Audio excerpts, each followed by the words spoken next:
ಇನ್ನು ಮೂಡಾ ವಿಚಾರಕ್ಕೆ ಬರೋದಾದ್ರೆ ಐಎಎಸ್ ಅಧಿಕಾರಿ ಮೂಡಾ ಫೈಲ್ ಕೊಂಡೊಯ್ದ ವಿಚಾರದ ಸಂಬಂಧಪಟ್ಟಂಗೆ ಮಾತನಾಡಿದ್ದಾರೆ. ವಿಪಕ್ಷ ನಾಯಕ ಅಶೋಕ್ ಅವರು ಪ್ರತಿಕ್ರಿಯೆಯನ್ನ ಕೊಟ್ಟಿದ್ದಾರೆ.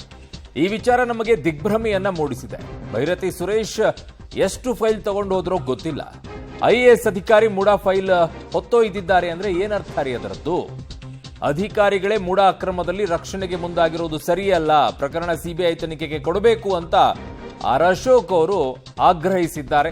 ಮೂಡಾ ಹಗರಣ ಇದೆಯಲ್ಲ, ಈ ರಾಜ್ಯದಲ್ಲಿ ಕಂಡಂತ ಅತಿ ದೊಡ್ಡ ಹಗರಣ. ಅದರಲ್ಲೂ ಮುಖ್ಯಮಂತ್ರಿಗಳು ಅವರ ಕುಟುಂಬ ಇನ್ವಾಲ್ವ್ ಆಗಿರೋಂಥದ್ದು ಇನ್ನೊಂದು ದೊಡ್ಡ ಹಗರಣ. ಬರೀ 14 ಸೈಟ್ ಅಲ್ಲ, ಇಲ್ಲಿ 14 ಸೈಟ್ ಜೊತೆ ಸಾವಿರಾರು ಸೈಟ್ಗಳು ಅಕ್ರಮವಾಗಿ ಯಾರು ಬಡವರಿಗೆ ಸೇರಬೇಕಾಯಿತು, ಯಾರು ಸಾಮಾನ್ಯ ಜನರಿಗೆ ಅಪ್ಲೈ ಮಾಡಿದ್ರು, ಕಾಯ್ತಾ ಇದ್ರು 16 ವರ್ಷ, ಅವ್ರಿಗೆ ಸೇರ್ಬೇಕಾಯ್ದನ್ನ ಲೂಟಿ ಮಾಡಿದ್ದಾರೆ. ನನಗನ್ಸೋ ಪ್ರಕಾರ ಇದು 3 ರಿಂದ 4 ಸಾವಿರ ಕೋಟಿ ಅವ್ಯವಹಾರ ಆಗಿದೆ ಅಂತ ಅನಿಸುತ್ತೆ.